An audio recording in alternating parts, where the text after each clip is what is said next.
Joining me now is Roger Stone. He is a Republican strategist and a longtime friend and advisor to Donald Trump. I'm pleased to have him to talk about Donald Trump and to talk about Roger Stone. Welcome.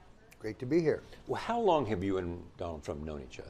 I met him in 1979 when I came to New York to organize Governor Ronald Reagan's campaign for president. I was given this card file of the friends of Ronald and Nancy Reagan in New York, and I went through the card file, and half the people in the card file were dead. The rest of them were theatrical. The Reagans had old friends? The rest were theatrical agents and Broadway producers, but there was a card for Roy M. Cohen, attorney at law. Right. So I contacted Cohen and I pitched him on why I thought Reagan could win, and he said, "You need Donald Trump. You need Donald and Fred Trump. Do you know Donald Trump?" I said, "No, I only know who he is."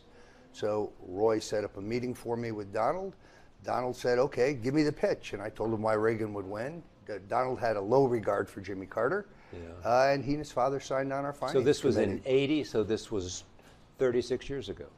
Yes, sir, that's right. Yeah, 36 years ago. Donald Trump then was probably 35, something like Yes. that? Mm-hmm. 34. And when was the last time you talked to him? Saturday. And what was the conversation? Well, I had gone to the rollout of Trump-Pence in New York. I actually missed my flight to Cleveland to go do that, and he was really on his game. It was the best speech I've heard him give in a long time. Which one? This is when he talked about, he introduced Pence to the media in New York on a Saturday morning. Right. But he gave a shorter version of his stump speech first, and then he pivoted to the accomplishments of Mike Pence in Indiana, and the fact that he liked Pence because he was a job creator. And he was in great spirits. I mean, I really think he's improved dramatically as a candidate. You have to remember, he's never done this before. There's a difference between being a media personality and being a candidate for president of the United States. But being a media personality or an actor helps. Oh, I don't think you could do if you hadn't been. I mean, this Well, that's what Ronald Reagan said. Exactly. And I think Trump's celebrity status and his larger-than-life quality is what's drawn these enormous crowds. People want to see Donald Trump. These other guys running for president, with all due respect, they're just conventional politicians. Trump has a charisma and a star quality that is larger than all of that, and his campaign is bigger than the Republican Party, much bigger. He's bigger than the Republican Party. Well, I think the reform agenda that he represents is bigger than the Republican Party. Look, in my home state of Florida, 325,000 more people voted for Donald Trump than voted for Mitt Romney in the primary 4 years ago. When you look back and check on who those people are, they're people who haven't voted in recent years, or they're new voters who only registered in the last year. So I think he has an ability to draw people to the party. He also has the reach to what we used to call the Reagan Democrats. They're not Reagan Democrats anymore because that's too distant, but they have the same profile. Moderate white Democrats who are tired of the country losing jobs, tired of their communities no longer being safe, tired of the international trade deals they think are robbing our These country. are people you call Reagan Democrats, and many of them come from the Rust Belt. Right. You would have called them Reagan Democrats in the day. Right. And I also think, frankly, that Trump has a reach to African Americans and in the end to Latinos that is understated. These people want... Well, the polls don't show that. No, but I don't think he's had a chance to make his economic argument yet. He needs to get them on aspirational ground. Reagan led the conservative movement, which had been begun by Bill Buckley and other people. What's the Trump movement?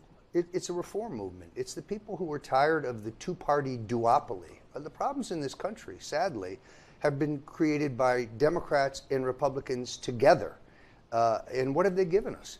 Endless war, erosion of our civil liberties, Dysfunction. massive debt and borrowing, bailouts for the swindlers on Wall Street, but no jobs for the people who need them. And our foreign policy is expensive, ineffective, and incoherent. That's Trump's campaign speech.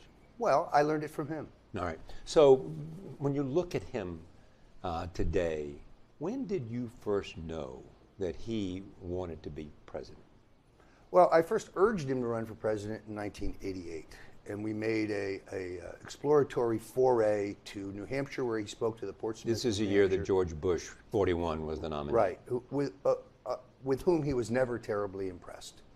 And a fellow named Mike Dunbar, who was a Portsmouth city councilman, started the first known Draft Trump for President committee, still with us. At your instigation? I suggested the trip up there, and I had friends in the state, so yes. And it was, as Trump would say, it was huge, meaning Vice President Bush had spoken the months before to the same Chamber of Commerce. He had the biggest crowd they'd ever had, about 400. Trump had 1,200 people. They had people, outside. And what do you attribute that to? Sizzle, the fact that he's a celebrity. He's bigger than life, even then. Then in 2000. Well, this was before The Apprentice. But he was still a national figure. Because he wrote books about the art of the deal and right. things like that. And I think people identified with him. If I was successful, that's how I would want to live. So that failed. That failed. Did the dream to be president die with it? No, actually, I think he was just toying with it at the time. Toying. And he enjoys publicity, as you may have noticed. But in 2000, it was a bit more serious. The Reform Party was entitled to $58 million in federal funding for their nominee. Donald Trump, being a businessman, loved the idea of OPM, running for president on other people's money. And Ross Perot and Governor Jesse Ventura, a good friend of mine, good friend of Donald's, was urging him to run. But at the end, he decided correctly that the country is unlikely to elect a third-party candidate. The obstacles are just too great, particularly since the Presidential Commission on Debates is not appointed by the president, is not a commission, and is most definitely not about debates. And this is 1988 they're talking about. This is 2000. This is 2000. Then 3 years ago, he considered very seriously challenging Mitt Romney. He was briefly ahead of the pack in the polls, and then he elected not to run. So this has been 28 years in the making, as far as I'm concerned. So he's been thinking about this for a long time and planning, because he seemed to get serious after 2012. Yes. Really get serious. Yes. And say, this is doable. And what advice did you give him? Because at the same time, he began toying with the birther movement. Well, I think there were two other factors. Many people think you might have been involved in that. No, that actually, you led him to it. No, that would be inaccurate. Nobody puts ideas or words in Donald Trump's mouth. It just doesn't work that way. But they don't? Well, you would hope so. You would hope he'd be listening to new ideas. He's not a conventional politician. That doesn't mean he doesn't listen to advice, and he does consult a broad cross-section of advisors. But at the end of the day, to steal a phrase from George W. Bush, there's only one decider. And Trump is not a confection. He is not scripted or programmed or coached. That's why he's done so well. People see him as authentic. Well, as that is genuine. also because there are a lot of people at this convention are saying he needs the party. Yes, it's a movement, but he also needs the party. He needs to reach out to the people that you know in the Republican Party, the people that Paul Manafort knows in the Republican Party, that your other partner, Charles Black, knows in the Republican Party, that you guys were together and now do different things, but that he needs to reach out. And he needs Paul Ryan, and he needs Mitch McConnell, and he needs Republican chairmen in states across this United States. And he doesn't need to get into a fight with the governor of Ohio. Well, in all honesty, the governor of Ohio signed a pledge to endorse the nominee, which he has not honored. And then secondarily, Charlie, I must tell you, I see this election very differently than any past election that I've been involved in. In what way? I think this election is the leadership of the Republican and Democratic Party, which has given us 30 years of policy failure, versus Donald Trump and everyone else. Every Republican president, Lincoln, McKinley, Eisenhower, Nixon, Reagan, has remade the party in his own image. And so shall Donald Trump. We are not going to be the Wall Street Party anymore. We are not going to be the party of special interests anymore. We're going to go back to being the mainstream party. So the opposition in this election, as far as you're concerned, is the establishment in both parties. Yes, it's a Republican establishment, Mitch McConnell and Ryan and the rest of them, as well as the establishment of the Democratic Party, as well as the establishment of Wall Street. In a certain sense, I think it is an insider-outsider election. Donald Trump is the nominee because he's an outsider. And the voters chose an outsider because they just have no more confidence in the career politicians who, as Trump always says, all they get is talk, but no action. But does Trump see it as a movement, that he's head of a movement? I think he said that several times. He said, look, I'm just a messenger, as he said Saturday in New York. Yes, I understand that this is a reform movement that is bigger than the Republican Party, bigger than both parties. The voters are fed up. I've been involved in presidential politics. This is be the 9th campaign I've been involved in, starting with Richard Nixon, through Ronald Reagan, with Senator Bob Dole, who I commend for being here. The guy is really a patriot and a party regular. Notice the Bushes are not here. That's because the Bushes are about themselves. They got very wealthy. Mitt Romney is not here either. Well, that's fine. But those people are discredited with the American people. They had their shot, and they lost. George Bush, 43, is discredited by the American people. Yes, because he led us to a war with no purpose. And 41 is discredited by the American people? I don't think he is very popular with the American people. He's not Ronald Reagan.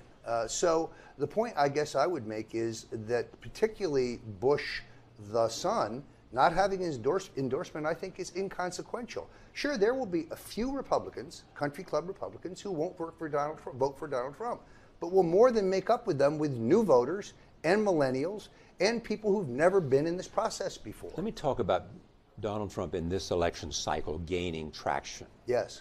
When he went out there and talked about immigration, there was also an appeal he had to what people call nativists. There was an appeal to what people call white supremacists. And they responded to that. And early articles pointed that out. Tell me how much you knew about that. Tell me how much you approved of that. Sure. I noticed the phenomena. Right. But as Ronald Why Reagan, didn't he disavow them? Well, as Ronald Reagan once said, if somebody chooses to support me, that means they are supporting my views. That doesn't mean that I'm supporting their views. Yeah, but I mean, a lot of people wanted him to denounce David Duke at the time. I think once he figured out who David Duke was, he denounced him. He did not know who David Duke was. He's not a political junkie like you and I, Charlie. No, I really You don't think he knew him, even though David Duke has been a phenomenon. I don't think he heard it the first time. But he does he not? Are you basically saying if racists and white supremacists and others want to support him, that's fine with him? Well, I think that he's basically saying, you're buying me, I'm not buying you. But he's therefore condoning in some way? No, I don't think so. He's not responsible for their views. You cannot tell people how to vote.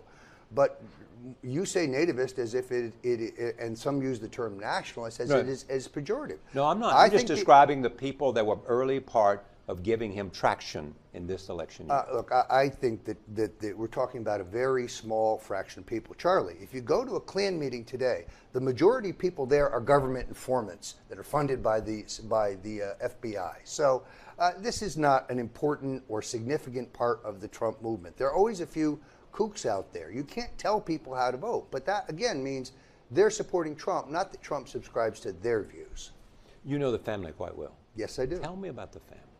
Well, I knew Donald's parents very well. Fred Trump was a great, great man. Very quiet, very thrifty, very unassuming, but a very hardworking guy. And his influence on Donald Trump? Thrift, very definitely. His drive, his stick-to-itiveness. Fred Trump was a great man. Mary Trump was... Fred Trump's fortune was in Queens. Donald Trump decided he'd go to Manhattan. Yes, because it was a bigger oyster. It was a bigger world. But Fred and Mary Trump, both Republicans, living in a borough that was run by a Democratic machine. Fred Trump was a personal friend of Barry Goldwater, one of the major financiers of Barry Goldwater's campaign. In 1964, $100,000 was like $1 million today. I know his sister, Marianne Trump Barry, who is a great federal judge. One of the best appointments Ronald Reagan ever made. And the children? Ivanka she's the Renaissance woman. She manages to be a wife, a mother, help at the Trump organization and run her own lines of business. She's incredibly physically fit. She's gorgeous. She's always chicly dressed. She was on my international best dressed list this last year, which I put out every New Year's Day. She's an amazing woman. She manages to balance it all. At the same time, she's perfectly normal. She's closest to him. I can't say that because they're very private people. But all of his children, Donnie Jr. gave one of the best speeches I've seen, and I've been in this business 40 years. I'd like Donnie to run against Chelsea Clinton for Congress out there in Westchester. Is that likely to happen? Well, I think Donnie could have a career if he wanted one, and I think Chelsea's going to do that. What role do you expect to play if Trump wins? I'm certainly not going to join government because, let's face it, I'm entirely unconfirmable by the U.S. Senate. Yeah. But why is that? Look, Charlie, one man's dirty trick is another man's civic participation. Politics is not is not beanbag. Yeah. I spent 40 years in the corroded rectum of the two-party system. Politics isn't elegant and it isn't pretty. I worked in the U.S. Senate. I worked in the U.S. House. Every president we've had talks about federal spending being cut. But every dollar in the federal budget that's wasteful was put there by someone, and they're going to protect it. Because Donald Trump is not beholden to any special interest, because he can't be bought and he can't be bullied, maybe you'll have a president who can actually cut federal spending. And then we don't have to talk about cutting Social Security or benefits to people who really need them. So I'm a keen observer of the system. It's a dirty system. It's a rigged system. Trump is right. And you have to get dirty to play in it? You have to play by the rules as they exist. And I have done that for 40 years. The two of you have had a rocky relationship, though, have you not? We had a brief period of estrangement. Only one? Only one. We only one. I left the campaign. I gave my very first surrogate speech for Trump, speaking out for him the very next day. Why did you leave the campaign? Because Donald Trump had a vision for his campaign that was different than mine. And how was that? He was in favor of an entirely communications-based strategy. I favored a more traditional strategy, one that included polling and analytics and targeting and paid media and all the traditional tools. He was right. I was wrong. But can he be right in a general election? Well, Do you think that you cannot have paid media in a general election? Because evidently he's going out trying to raise a lot of money, and people say he's going to need a lot of money in paid media and also get out the vote and a lot of other things that you can't produce just by rallies. I think that the campaign will be adequate in terms of identifying and turning out their vote.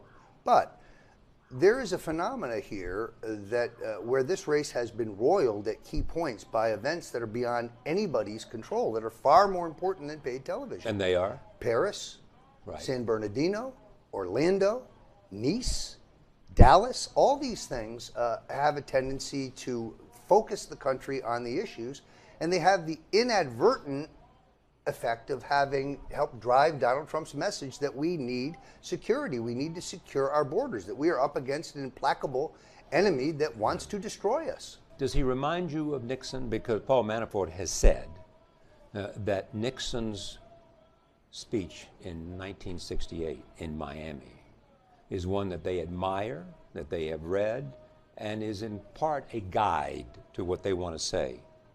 Yeah, that's a very moving speech. It's the speech in which... What is it about that speech that they like? I think it's probably the close where he says, we can have a job for every American. We can rebuild our military strength. We can protect our environment. We can have a new American revolution. That's what we're talking about here. Donald Trump is the can-do candidate. He's not a pessimist. He's an optimist.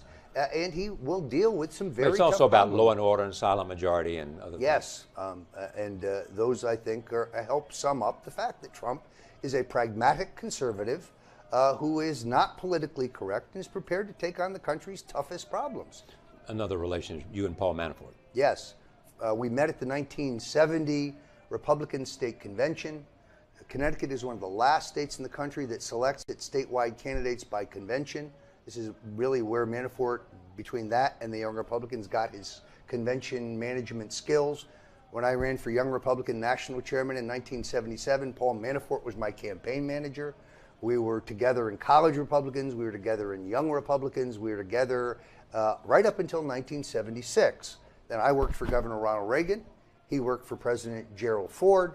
After Jerry Ford lost and it became clear that Governor Reagan would come back and try again, one of the very first hires was Paul Manafort. So we worked together in the 80 Reagan campaign, then the 84 Reagan campaign, and we became partners at Black, Manafort, and Stone in 1981. Black, Roger Stone, and Manafort. We all have our 15 minutes one more time. Okay, so it is said that you recommended to Donald Trump that he hire Paul Manafort. I was among those who recommended it. Paul and Donald had a relationship. They met during the time that Black, Manafort, and Stone represented the Trump organization. I represented Donald on a bunch of arcane federal issues having to do with gaming and building heights and the FAA and so on. But they knew each other casually, but they also had mutual friends beyond me. So I was among those. And what has he brought to the campaign? He's an adult. And he has deep experience at all phases. Corey was not an adult. No, Corey was an advanced man. We was Bob Haldeman without the charm. Yeah, Bob Haldeman had charm. That's the point. I know. We're talking about apples and oranges. Paul Manafort has elected presidents. But you around guys the world. are of the establishment. You are. Not me. I supported Gary Johnson against Mitt Romney 3 years ago. And so how well do you think Gary Johnson could do this time? Well, it's interesting, isn't it, that Gary Johnson, Libertarian candidate, along with Bill Weld. yes, two guys that are friends of mine and for whom I have a high regard. Isn't it interesting that 4 years ago they could get no media coverage whatsoever? Nobody was interested. Yeah. The majority of voters. Well, didn't Weld even wasn't know part of it last year. Okay, they had a ticket, and they had an esteemed former judge from California, Judge Gray. And now they're getting attention because because the media perceive them drawing votes from Donald Trump. Will they? In the end, I think what they're going to find is that they draw equally from both Trump and Clinton, because the Libertarian Party has both a left and a right wing. There are right libertarians and left libertarians. So those voters who favor the legalization of drugs, for example, will come from the left. So when Paul Manafort says to Donald Trump, as he does, you have to be more presidential, do you agree with him? I think that. Or are you more let Trump be Trump, less than Paul is? Well, I am Yes. there is only one Trump, and Trump will make those decisions. I do think that he listens to a broad cross-section. So he does advice. listen. But if you take away the spontaneity and the authenticity of Trump, then he'll just be another boring political figure. Maybe there's a better way to say certain things that he's already saying. This is a learning process for him. So all that lashing out at fellow Republicans and giving them nicknames and insulting them was just fine with you because you think it proved beneficial? It worked. And frankly, Jeb Bush was not fit to be president. So I think that was not his argument. His argument was about energy. Well, he had no energy. But Trump has an innate ability to figure out what your weakness is. And guess what? Lying Ted Cruz is on the podium this evening. Yeah, I would not have let Fat Dracula on the podium if it were me. You were opposed to Ted Cruz coming. Personally, but I speak only for myself. So it shows that Donald Trump doesn't listen to everything you recommend. That's for darn sure. Why did he select Mike Pence? Mike Pence, I think, is the ideal running mate. First of all, in selecting a vice president, you want somebody who's not going to upstage you. Want someone who's not going to contradict you the way that Cabot Lodge contradicted Nixon. A week after Cabot Lodge is selected in 1960 for vice president, in Chicago, on the very day that Nixon is campaigning in Atlanta, Cabot Lodge says the Nixon cabinet will have a Negro in it, which was the vernacular, an African American. Nixon was in Atlanta, is forced to put out a statement saying no cabinet member will be selected on the basis of the color of their skin. It's a classic example of why you don't want a running mate who's going to make it up as they're going along. Mike Pence is a solid guy of character. He will not embarrass Donald Trump. Not embarrass Donald Trump. He understands that this is But they don't have the same views on trade and a lot of other things. Well, but the vice presidential candidate's job is to support the views of the presidential candidate. George Bush was pro-abortion when Ronald Reagan selected him. George Bush was against tax cuts when Ronald Reagan selected him. For 8 years, he was a loyal vice president. So there you go with the president that you most admire, and secondly, his choice of a future president who you admire a lot less. Well, yes, but because it means that Ronald Reagan was a pragmatist, and he understood. That's the point. Is Donald Trump a pragmatist? Most definitely. Donald Trump, because it has been argued that he operates more by instinct and intuition rather than listening to what people have told him. Well, he listens and have advised him. He operates more on instinct instead of being guided by focus groups and polls that tell him what to say in order to be popular. I would argue this is one of Hillary Clinton's greatest problems. Everything the woman says has been focus group, polled, roundtabled, put into committees, and what you get out is mush. It sounds stale and phony because it is. What role will you be playing in the campaign? FOT, friend of Trump. You know, I'm kind of like... In other words, you'll do whatever he asks. Well, of course, I would do anything they ask, but I'm kind of like Sidney Blumenthal. I have no title, I have no line responsibilities, but I have access to all the right people. And a lot of access to the candidate. He returns my call if I call him. I have enormous affection and respect for Donald Trump. What do you talk about? We've been friends for 40 years. What do you talk about mostly? Politics. The campaign? Politics. Does he call you out and say, what do you think I should do here? Once in a while, but you know, sometimes I call him with an idea. I'm a prolific writer of memos. Yes. And I have been writing memos for Donald Trump for 40 years, and I know his style. So I know how to put together a brief, staccato piece of paper that, you know, that will inform him without being overpowering. Now, you pass him a 40-page white paper on the economy, he's not likely to read it. He's not like to read it. Now, here's what you have said. I think the Trump campaign is short-sighted in not encouraging donors to give to reputable super PACs? Yes, I do. I think that Donald's aversion to super PACs has been the fact that they are often funded by special interests with an agenda. But well, now, and he has a history in this campaign of criticizing them, saying that, almost that they're evil and that they have bought politicians and for that reason. But Yeah. you can't go into an election with Hillary Clinton, who has $45–50 million in super PACs, with one arm tied behind your back. And you can't self-fund the presidential campaign unless you are richer than Donald Trump. Right. So I think they are a necessary evil. And all you have to do here is to say that your super PAC will not take money from lobbyists, but from individuals. But I think if it's an evil, it's a necessary evil. And there are reputable super PACs out there, and frankly, I think the campaign ultimately will need their help, or they'll just get out-communicated. It is sad that traditional donors are avoiding Donald Trump. Yes, but the good news is that And there a are lot of them have contributed significantly to super PACs. Yes, but at the same time, there are new donors who've never given in politics before who are enthused by Donald Trump. So the super PACs can raise money, and hopefully some of them, the more reputable ones that are well run and actually know what they're doing, will raise some money. What kind of bump do you think will come out of this convention? I think it'll be significant, and I Well, think, let's assume he's 3 to 4 points behind now. okay, then I think he'll be even or 3 or 4 points But ahead. is that what you assume? He's 3 to 4 points behind now? Not necessarily. I think he might Around be 3? I'm not sure. I think he could be in a dead heat. I think he's going to be. I think he's in the margin of error right now. But In Ohio, in Florida. Florida, I've seen survey research that has him a ahead. couple points ahead. You're right. So, but just picking up some additional Republicans will put him ahead in this race. By the way, Hillary Clinton has the mirror image problem. Bernie Sanders may be on board, but that doesn't mean all of his supporters are. And she has to increase her percentage of the vote among Democrats in order to be competitive. The argument goes that he really does have to, as George Bush did in the second campaign in 2004, turn out white Americans. Yes. All right, so let me just turn this around. You're being as candid as you can. What do you worry about with respect to this Donald Trump in this campaign? Where do you think the great risk is? Well, one risk I worry about is the fact that he's taking his life in his hands every time he goes out and campaigns. So you worry about assassination?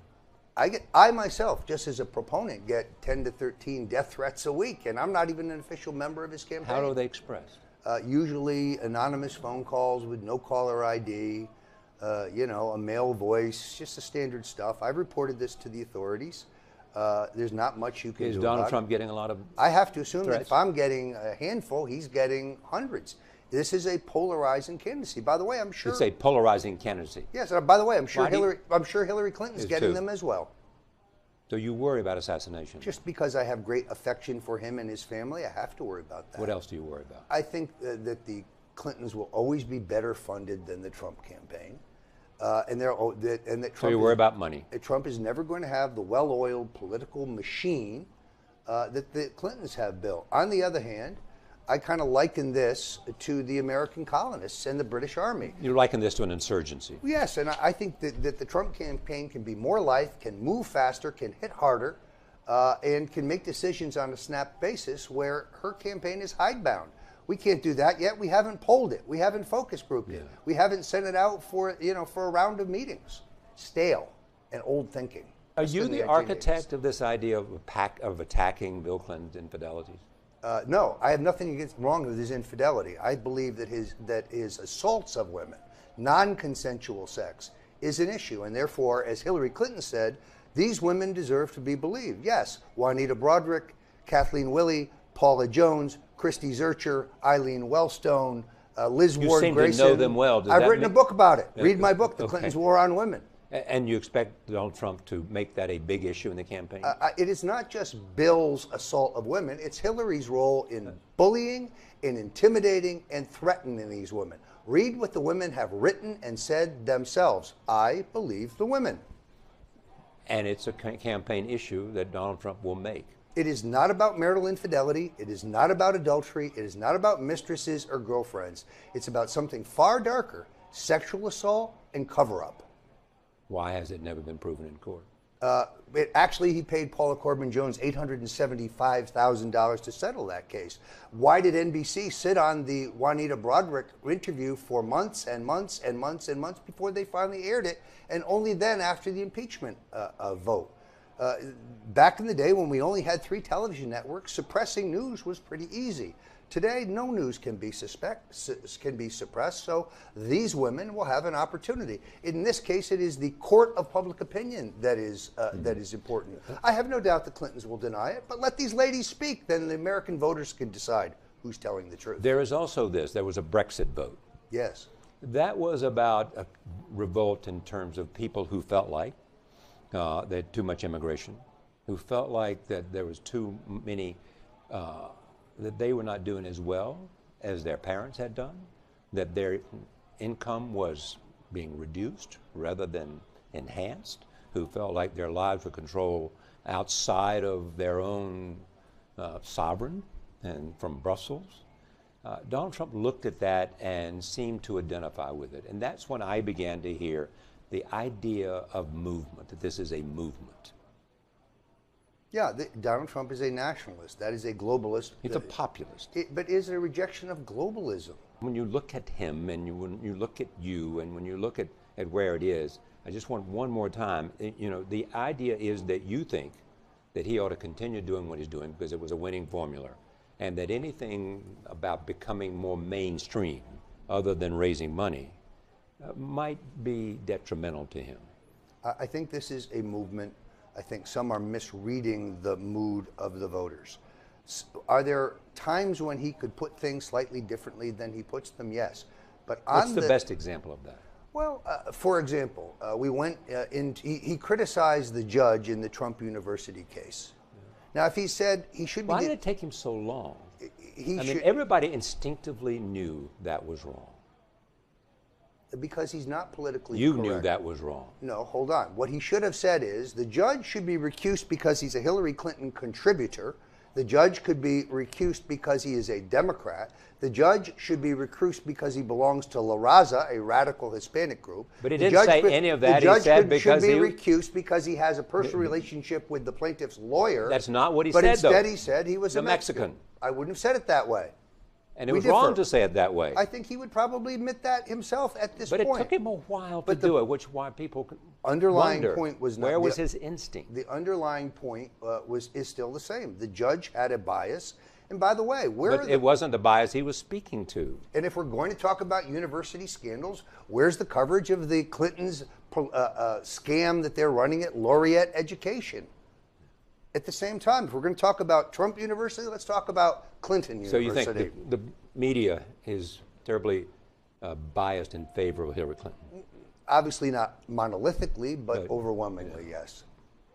Because most reporters and most editors and most desks are Democrats. You know this. Thank you for coming. Good to be here. Roger Stone.